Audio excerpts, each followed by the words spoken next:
河谷，便也没了。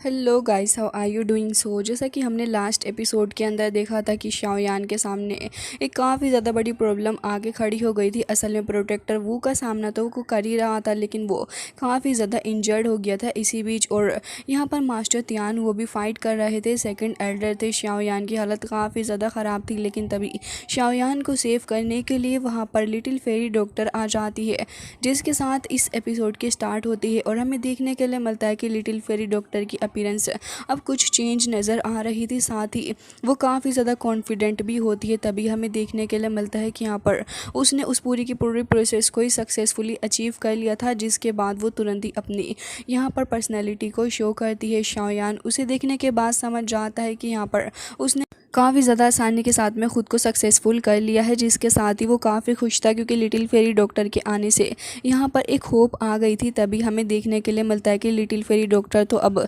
शाओयान के आगे आके खड़ी हो जाती है, उसकी ढाल बन के, क्योंकि अब शाओयान के पास वो थी तो अब शाओयान को ज़्यादा घबराने की ज़रूरत भी नहीं होती। तभी वो शाओयान से पूछने लग जाती है कि तुम्हारी इंजरीज़ कैसी हैं। शाओयान अपने मुँह से ब्लड साफ़ करते हुए ये कहने लगा था कि तुम फ़िलहाल इन सारी चीज़ों की परवाह मत करो, मैं इतना ज़्यादा हर्ट भी नहीं हुआ हूँ।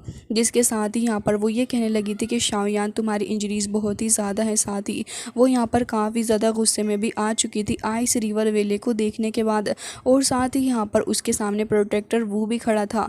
तभी प्रोटेक्टर वो भी नोटिस कर लेता है कि लड़की काफ़ी ज़्यादा पावरफुल है, तो फिर तुरंत ही उससे कह रहा होता है कि ये मैटर सोल पैलेस और साथ ही शाओयान के बीच का है, तो अच्छा ही होगा लड़की के तुम हमारे बीच में नहीं आओ, क्योंकि अगर तुम इतनी बड़ी फोर्स को ऑफेंड करने की कोशिश करोगी तो फिर याद रखना तुम इसको अफोर्ड बिल्कुल भी नहीं कर सकती हो, क्योंकि तुम्हारी स्ट्रेंथ इतनी भी ज़्यादा इंक्रीज़ नहीं हुई है। वो लिटिल फेरी डॉक्टर को एक तरीके से मैनिपुलेट करने की कोशिश कर रहा था, जिससे कि वो उसे डरा के उसे वैसे ही साइड कर दे। लेकिन लिटिल फेरी डॉक्टर को तो बहुत ही ज़्यादा गुस्सा आ गया था और कह रही होती है कि मेरी एक फिंगर के मुकाबले तुम्हारा पूरा का पूरा वो सोल पैलेस है। ये सुनने के बाद तो अब प्रोटेक्टर वो को भी गुस्सा आ जाता और कह रहा था कि तुम कुछ ज़्यादा ही एरोगेंट हो। और कह रहा होता है आइस रिवर वेले के लोगों से कि तुम सबसे पहले तो किसी न किसी को ढूंढो जिससे कि हम यहाँ पर इस लड़के को पनिश कर पाएँ। तभी हमें देखने के लिए मिलता है कि किंग हाई और उसके बाकी सारे लोग आगे आते हैं और कह रहे थे कि आप बिल्कुल भी परेशान ना हो, क्योंकि इसको तो हम खुद ही डील कर लेंगे। वो तुरंत ही प्रोटेक्टर वो का ऑर्डर ले लेते हैं और उसके बाद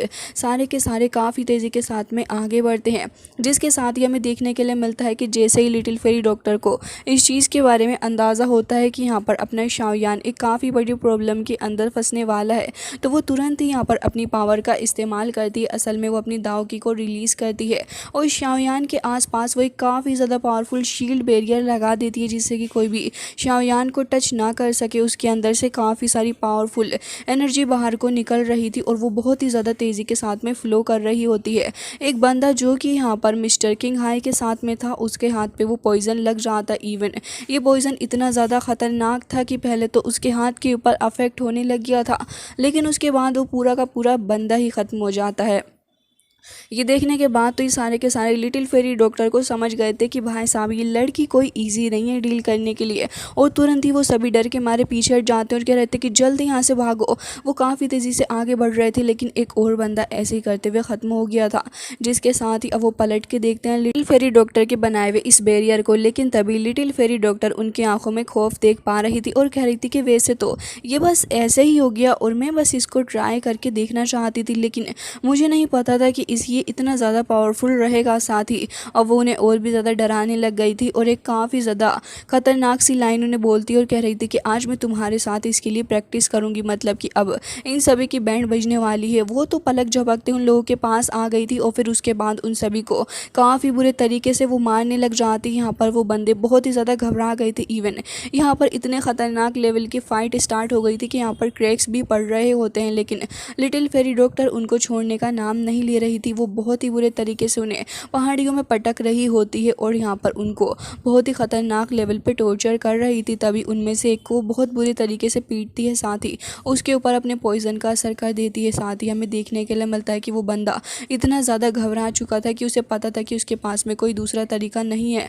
अपने हाथ को बचाने के लिए वो अपने हाथ को ही अलग कर लेता है अपनी बॉडी से, जिसके साथ ही अब हमें देखने के लिए मिलता है कि मास्टर तियान वो भी लिटिल फेरी के पास में आके खड़े हो गए थे, लेकिन आइस रिवर वैली का जो सेकंड एल्डर था उसे ये चीज़ बिल्कुल भी पसंद नहीं आती।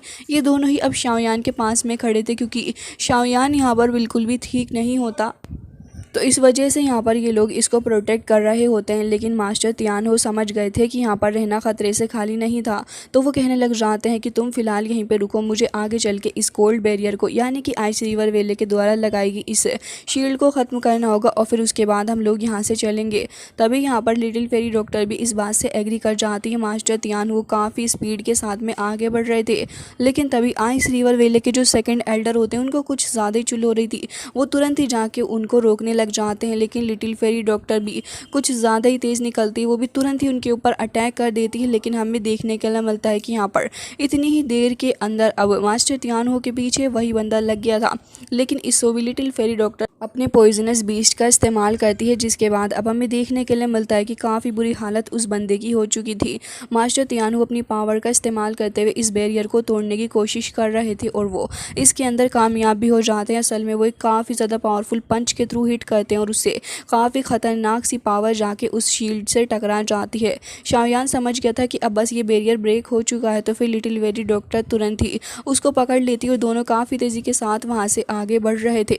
अब हमें देखने के लिए मिलता है कि सेकंड एल्डर भी खुद को आज़ाद करवा लेता है और अब वो यहाँ पर एक बार फिर से उस बीस्ट के सामने आ गया था। लेकिन अब बस इन लोगों का एक ही मकसद था कि जल्द से जल्द यहाँ से निकला जाए। अब वो शाओयान के पीछे पड़े हुए थे, लेकिन लिटिल फेरी डॉक्टर अगेन अपनी पावर का इस्तेमाल करते हुए अपने पॉइजन के थ्रू इनके ऊपर अटैक कर रही होती है। साथ ही हमें देखने के लिए मिलता है कि मास्टर तियान हो एक बार फिर से अपनी पावर को इकट्ठा करते हैं और एक और काफ़ी स्ट्रॉन्ग पंच से हिट करते हैं। यहाँ पर शील्ड में क्रैक बन ही गया था और अब वो तुरंत ही इशारा कर देते हैं लिटिल फेरी डॉक्टर को, तो वो एक बार फिर से इनके ऊपर अटैक करती है और तुरंत ही यहाँ से आगे की तरफ को चली गई थी।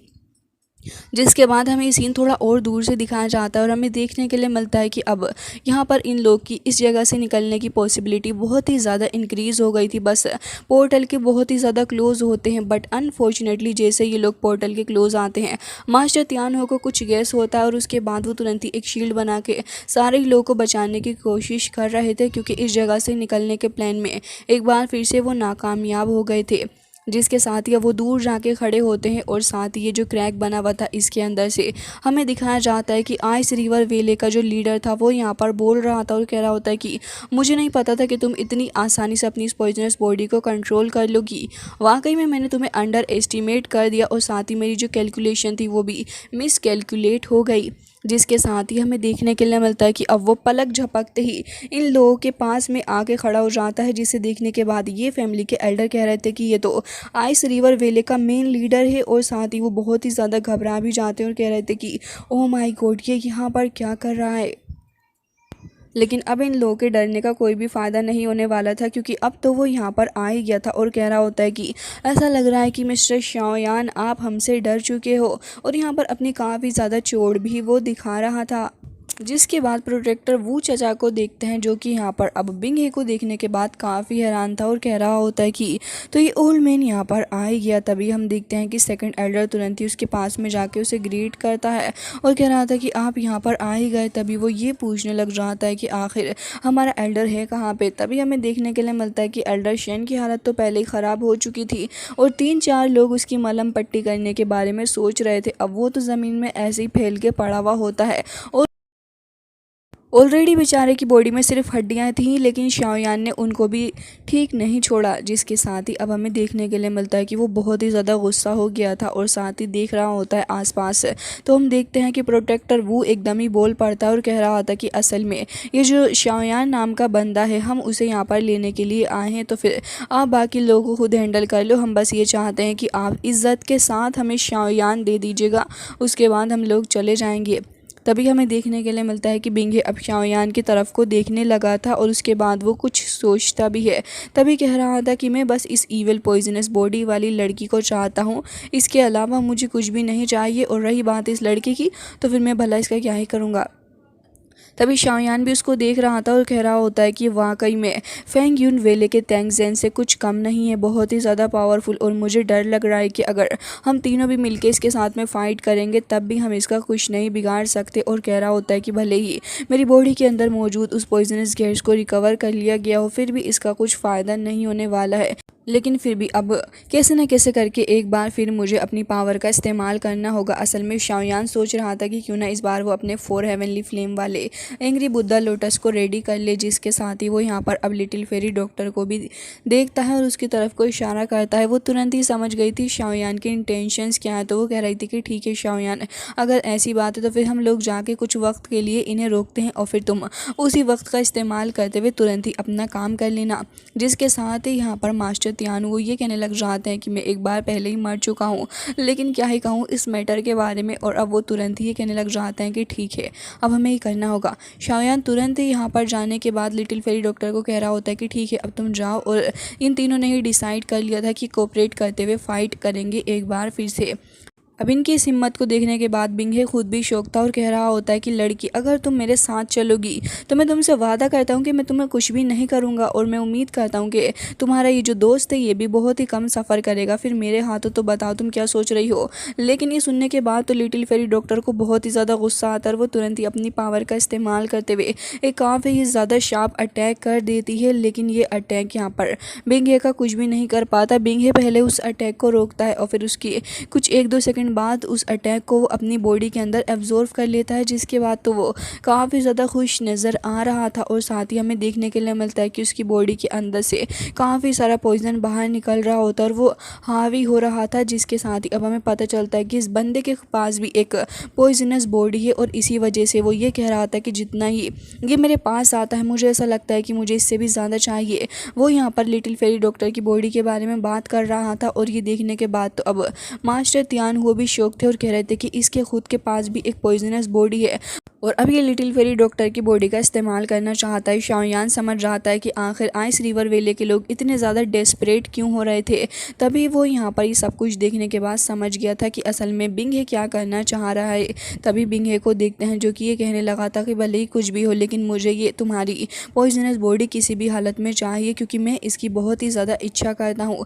जिसके साथ ही अब वो लिटिल फेरी डॉक्टर को बहुत ही ज़्यादा डेस्परेट होकर देखने लगा था और कह रहा होता है कि बस अब तुम मेरे साथ चलो, क्योंकि मेरे पास में इतना वक्त नहीं है लड़की।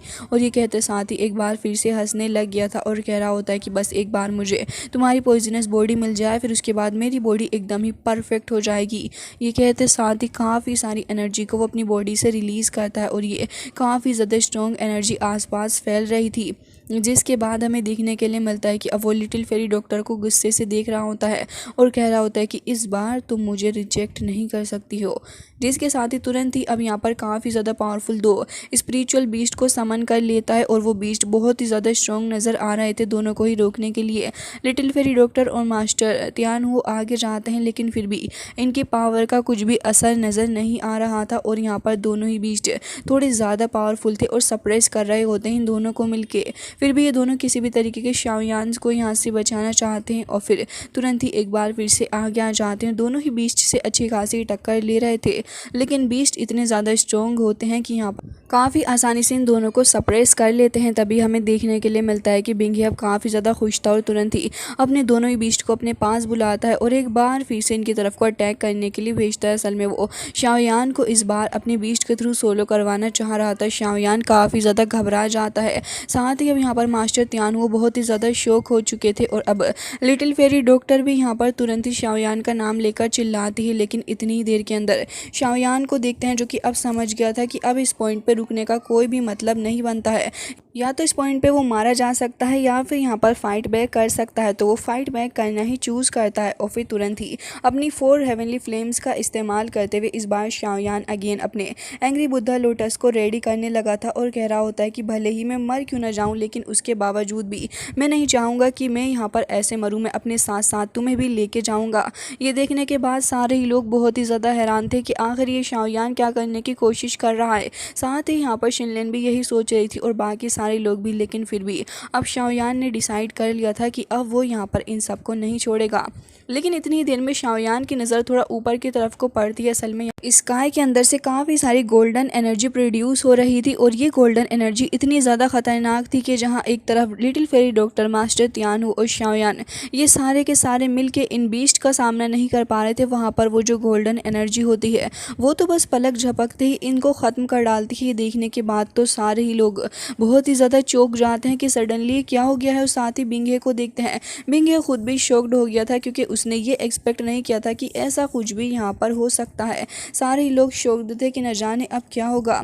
लेकिन इसके बाद यहाँ पर हमें देखने के लिए मिलता है कि कुछ फ्लावर पेटल्स यहाँ पर आने लगे थे और ये कुछ गोल्डन एनर्जी के साथ यहाँ पर आ रहे होते हैं। तभी हमें देखने के लिए मिलता है कि फाइनली यहाँ पर एक क्रैक पड़ गया था और इस क्रैक के बाद हमें देखने के लिए मिलता है कि एंट्री होती है अपनी शुनर की और वो बहुत ही ज़्यादा गुस्से में नज़र आ रही थी और साथ ही ये कह रही होती है कि आइस रिवर वेले की इतनी हिम्मत हो गई कि ये यहाँ पर ऐसा कुछ भी कर सकते हैं। वो काफ़ी ग्रेसफुली वॉक करते हुए आ रही होती है और बहुत ही ज़्यादा गुस्से में भी नज़र आ रही थी। अब वो फाइनली वहाँ पर एंट्री कर ही लेती है। उसके साथ उसके दोनों ही एल्डर मास्टर यिन लाओ और साथ ही मास्टर यिन भी आए हुए थे। तभी यहाँ पर हमें देखने के लिए मिलता है कि शाओयान इतना ज़्यादा हैरान हो गया था कि उसके फेस के एक्सप्रेशन से ही लग रहा होता है कि शुनर को अपने सामने देख के उसे विश्वास ही नहीं हो रहा है कि शुनर यहाँ पर मौजूद है। तभी उसके हाथ में जो उसका एंग्री बुद्धा लोटस था वो भी तुरंत ही गायब हो जाता है। शाओयान के तो पसीने छूटने लगे थे उसे देखने के बाद और कपकपाते हुए कह रहा होता है कि शुनर। तभी यहाँ पर शुनर पलट के देखती है और अब वो काफ़ी ज़्यादा ब्यूटीफुल भी नज़र आ रही थी। वो काफ़ी ग्रेसफुली शाओयान की तरफ को वॉक करते हुए आती है और फिर उससे कहने लग गई थी कि ब्रदर शाओयान आप ठीक तो हैं। शाओयान के चेहरा तो एकदम ही गुलाब की तरह खिल गया था और तभी शुनर को देखते हैं जो कि उसके फेस को टच करके देखने लग जाती है। उसके फेस पे इतनी ज़्यादा चोट वगैरह देखने के बाद उसे काफ़ी बुरा लग रहा होता और कह रही थी कि ब्रदर शाओयान अब इन सारी ही चीज़ों को आप शुनर के ऊपर छोड़ दीजिए, मैं इन सारी चीज़ों को खुद ही हैंडल कर लूँगी। शाओयान तो अब यहाँ पर चुपचाप वहीं पे खड़ा हो गया था और मुस्कुरा के बस शुनर को ही देखे जा रहा होता है। तभी हमें देखने के लिए मिलता है कि शुनर दोनों ही एल्डर्स के साथ में खड़ी भी होती है और अब यहाँ पर वो कहने लग जाती है कि तो अब बताओ क्या करना चाहते हो। तभी यहाँ पर मास्टर बिंगे बोल पड़ता है कि देखो ये मैटर हमारा इस लड़के का है तो अच्छा ही होगा कि तुम फालतू में बीच में ना ही बोलो।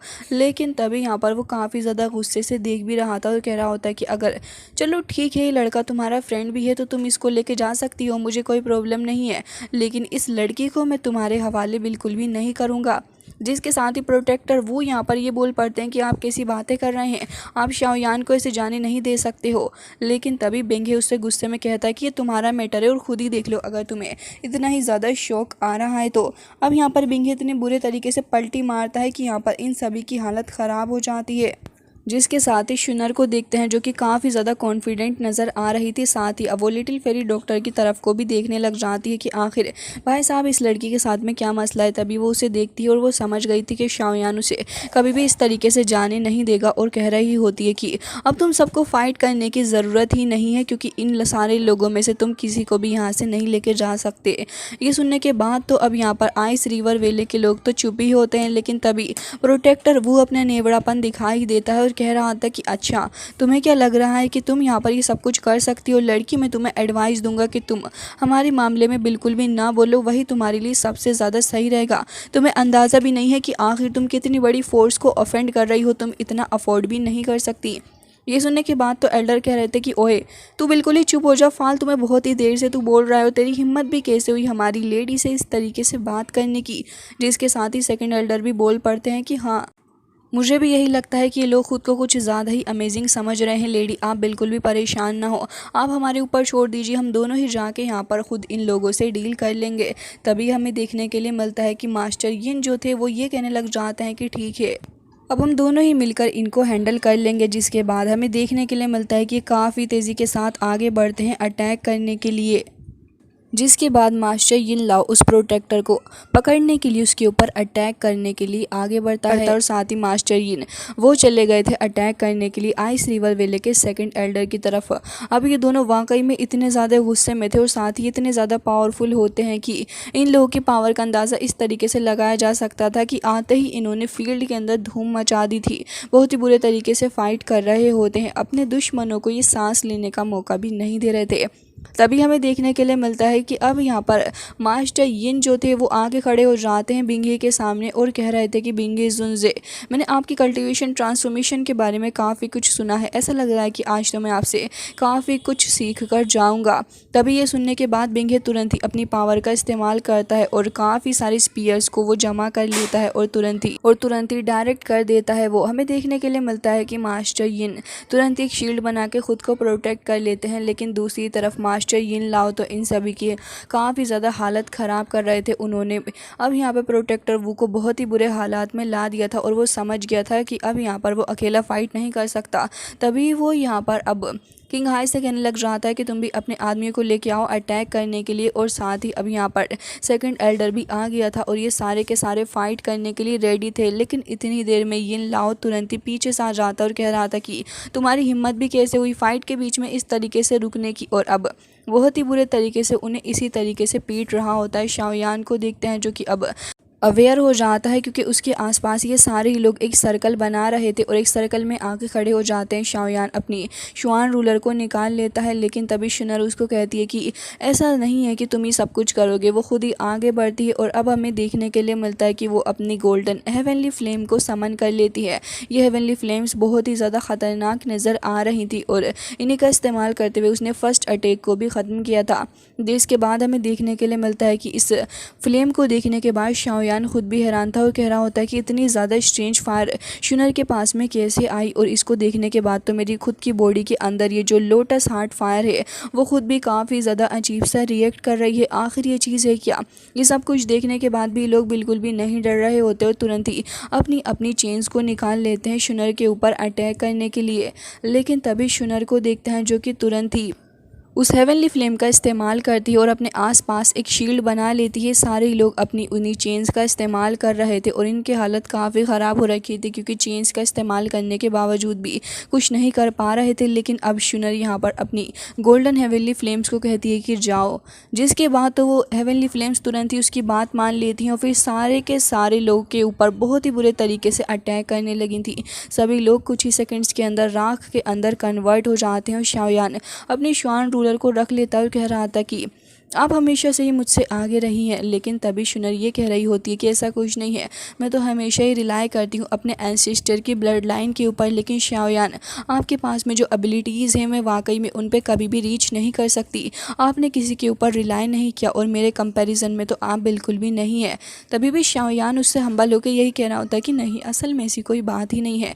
इस मोमेंट पर तो ऐसा लग रहा था कि जैसे नॉर्मली ये लोग बातें कर रहे हैं और शायद से किसी डेट वगैरह पर आए हुए हैं, लेकिन असल में सीन इतना ज़्यादा खतरनाक हो रखा था। तभी शुनर पलट के कहती है कि ठीक है, पहले मुझे इस कोल्ड स्पेल को तोड़ना होगा। जिसके बाद अब वो आगे बढ़ती है और अगेन अपनी गोल्डन हेवनली फ्लेम्स को समन कर लेती है। वो फ्लेम्स का इस्तेमाल करते हुए एक स्पीयर को समन करती है और वो काफ़ी तेज़ी के साथ उसको डायरेक्ट कर देती है, जो कि अब तुरंत ही चला गया था और जाके इस आइस रिवर वेले की उसी शील्ड से टकरा जाता है, जो कि काफ़ी ज़्यादा अमाउंट के अंदर एनर्जी प्रोड्यूस कर रहा था। धीरे धीरे करके इस शील्ड के अंदर क्रैक्स पड़ना शुरू हो जाते हैं और अल्टीमेटली शुनर इसको तोड़ने में कामयाब हो गई थी। जिसके बाद अब हमें देखने के लिए मिलता है कि यहाँ पर बिंगे जो था वो भी खुद भी पीछे को हट जाता और कह रहा था कि आखिर इस लड़की की आइडेंटिटी है क्या। लेकिन तभी मास्टर यिन उनके सामने आ जाते हैं और कह रहे थे कि ब्रदर, आप इतनी जल्दी हार क्यों मान रहे हैं, ज़रा अभी तो मेरा असली अटैक बाकी। और कह रहे होते हैं कि मेरे इनहेलेशन सील का इस्तेमाल करके मैं आपको दिखाता हूँ और तुरंत ही उसका इस्तेमाल करने लगा था। ये देखने के बाद तो अब बिंगे की भी बैंड बज जाती और कह रहा था कि एम्परर सील ये इसके पास क्या कर रही है। जिसके साथ ही हमें देखने के लिए मिलता है कि अब तो बहुत ही देर हो चुकी थी क्योंकि उसने अपनी सील को फॉर्म कर लिया था। बिंगे को देखते हैं जो कि उसको ब्लॉक करने के लिए अपने खुद की भी एक फॉर्मेशन सील बनाने लग जाता है। दोनों के ही स्पिरिचुअल हैंड आपस में टकराने वाले थे। तभी बिंगे शाउट करता हुआ कह रहा था कि फ्रोजन स्काई पाम, जिसके साथ ही तुरंत ही जाके दोनों की पावर आपस में टकरा जाती है और एक बहुत ही बड़ा सा एक्सप्लोजन हमें देखने के लिए मिलता है। शाओयान भी कह रहा था कि वाकई में बहुत ही ज़्यादा स्ट्रॉन्ग एनर्जी क्लैश था। जिसके बाद अब बिंगे पीछे हट जाता है और कह रहा था कि असल में ये तो रियल वाली एम्परर सील टेक्निक थी। अब वो डर जाता है और कह रहा था कि अब मैं इनसे पंगा नहीं लूँगा। जिसके साथ ही उसके फेस पे भी खौफ साफ नज़र आ रहा था और कह रहा होता है कि बिंगे वाकई में आपके अंदर कुछ तो पावर है, मुझे सच में काफ़ी ज़्यादा मज़ा आ रहा है तुम्हारे साथ फ़ाइट करके। वो काफ़ी खुश भी नज़र आ रहे थे, लेकिन इतनी ही देर में शुनर कहती है कि आप अपना टाइम क्यों वेस्ट कर रहे हैं। तभी वो डर जाते हैं और कह रहे थे कि लेडी ठीक है, जैसा आप कह रही हैं, अब मैं क्रूएल होने वाला हूँ।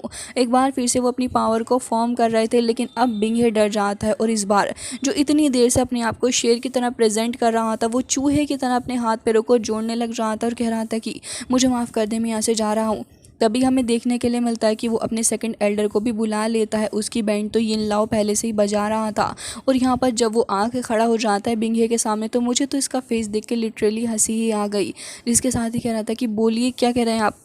तभी वो ये कहने लग जाता है कि देखो आज जो कुछ भी हुआ है उससे आइस रिवर वेले का कोई भी लेना देना नहीं है और मैडम प्लीज़ आप हमें फॉरगिव कर दीजिएगा। तभी वो प्रोटेक्टर बोलने पर जाता है और कह रहा था कि आखिर तुम ऐसा क्यों कर रहे हो, क्या तुम्हें शर्म नहीं आती, तुम्हें डर लग रहा है कि तुम्हारा आइस रिवर वेले इसके अंदर फंसेगा। लेकिन ये लाओ उसे दोबारा से पीटने लग जाता है और पीटते पीटते उसे न जाने धरती के कौन से कोने के अंदर लेके जाने वाला था। तभी यहाँ पर शुनर कहने लग जाती है कि शाओयान आप ही बताइए क्या करना चाहिए। तभी यहाँ पर अब बिंगे बहुत ही ज़्यादा बुरे तरीके से अपने कलर्स दिखाता और कह रहा था कि लिटिल ब्रदर शाओयान, मेरा तो वाकई में कोई इन्वॉल्वमेंट है ही नहीं है ना। उम्मीद करता हूँ कि आप मुझे माफ़ कर देंगे और मैं इस बात की भी आपसे दावा करता हूँ कि आज के बाद मैं कभी भी इस लड़की की पॉइजनस बॉडी के पीछे नहीं आऊँगा। ये सुनने के बाद शाओयान कह रहा था कि उम्मीद करता हूँ कि आइस रिवर वेले का जो लॉर्ड है वो अपनी बात को हमेशा ही रखेगा और कह रहा होता है कि ठीक है अब चलो ये मैटर सेटल हो ही गया है तो फिर छोड़ो। तभी बिंगे कहने लग जाता है कि आपका बहुत बहुत शुक्रिया, उम्मीद करता हूँ कि हमने आपके ऊपर कोई बुरा इंप्रेशन नहीं छोड़ा होगा लेडी। तभी शुनर को गुस्सा तो बहुत ही ज़्यादा आ रहा था, लेकिन कह रही होती है कि हाँ ठीक है, आज के बाद अगर तुम दोबारा मेरे सामने अपीयर हुए तो फिर सोच लेना मैं तुम्हारा क्या हाल करूँगी। जिसके साथ ही वो एकदम ही चौंक जाता है और कह रहा था कि ठीक है। अब वो लोग तुरंत ही वहाँ से गायब हो जाते हैं और अब उस प्रोटेक्टर को वहाँ से बहुत ही बुरे तरीके से यहाँ पे लेके आया जाता है, जैसे कि वो कोई छोटा बच्चा हो। साथ ही यहाँ पर शुनर के सामने उसे लाके प्रेजेंट कर दिया गया था और वो कह रहा होता है कि मेरा सोल पैलेस तुम जैसी लड़की को कभी भी नहीं छोड़ेगा। ये सुनने के बाद तो शुनर कह रही होती है कि तुम इतना ज़्यादा क्यों बोलते हो और तुरंत ही अपनी गोल्डन हेवनली फ्लेम्स का इस्तेमाल करते हुए उसे वहीं पे ख़त्म कर डालती है। जिसके साथ ही अब हमें देखने के लिए मिलता है कि यहाँ पर उसके कुछ पावर लेफ्ट बची हुई थी, तो वो तुरंत ही उसे दे देती है और कह रही थी कि शाओयान तुम इसे रख लो। जिसके साथ ही दोनों एक दूसरे को काफ़ी ज़्यादा प्यार से देख रहे थे, लेकिन लिटिल फेरी डॉक्टर को देख के ऐसा लग रहा था कि कहीं ना कहीं बहुत ही दूर कोई तो जल रहा है। जिसके साथ ही वो थोड़ी उदास हो गई थी, लेकिन शुनर अब उसे देखकर कहती है कि मुझे ऐसा क्यों लग रहा है कि आप ही लिटिल फेरी डॉक्टर हैं, मैंने आपके बारे में काफ़ी कुछ सुना है, आपका बहुत बहुत शुक्रिया शाओयान का ख्याल रखने के लिए। तभी वो कहती है कि हाँ वैसे मैंने भी शाओयान से आपके बारे में काफ़ी कुछ सुना है, वो हमेशा ही आपके बारे में मेंशन करता है, इंडीड आप हेवन की डॉटर हैं। जिसके साथ ही दोनों आगे बढ़ती हैं और फिर एक दूसरे से हाथ भी मिलाने लगी थी। सो गाइज़ इसी के साथ आज का ये एपिसोड हो जाता है एंड आई होप कि आपको पसंद आया होगा। मिलते हैं नेक्स्ट वीडियो में, तब तक के लिए bye bye, take care of your self.